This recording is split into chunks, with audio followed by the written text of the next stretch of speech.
শুভ সন্ধ্যা বন্ধুরা, সবাই কেমন আছো? সবাইকে হ্যাপি নিউ ইয়ার জানাই। আর আজকের দিন সবার কেমন কাটলো? তো আজকে তো ভালোই ঠান্ডা, আমার তো ভালোই কেটেছে। সকালে আমরাও বাইরে গেছিলাম, তো একটু সিঙ্গারা নিয়ে এসেছি। এখন এই সিঙ্গারা খাবো, গরম গরম সিঙ্গারা। আর এই চাটনিটা আমার মেয়ে খেতে খুব ভালোবাসে, ওই জন্য সিঙ্গারা কিনলেই এই চাটনিটাও নিতে হয় মেয়ের জন্য। আর হাজবেন্ড বলল একটু পেয়ারা খাবো, ওর কোনো ঠিক থাকে না, ও যখন খুশি পেয়ারা টেয়ারা খায়। যাই হোক, হাজব্যান্ডের জন্য একটু পেয়ারা কেটে দিলাম, ওই সন্ধেবেলাতেই বলছে পেয়ারা খাবো, তো হাজব্যান্ডকে এই পেয়ারাটা দিয়ে দিচ্ছি।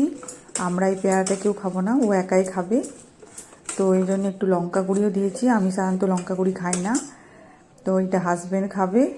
আর একটুখানি কেক নিয়ে এসেছি, যেহেতু বাইরে গেছিলাম ওই জন্য সন্ধেবেলায় আর ঘরে কিছু বানালাম না, সব কিনেই নিয়ে এলাম। কেন সন্ধ্যের টিফিনটাও তো আমাদের সব বাঙালির পরিবারে একটা বিরাট ব্যাপার, সন্ধেবেলাতেও আমাদের কিছু চাই। তো যাই হোক, ওই জন্য রাতের ভাবছি ডিনারে বিরিয়ানি করব, এই জন্য সব কেনা খাবারই নিয়ে এলাম এখন।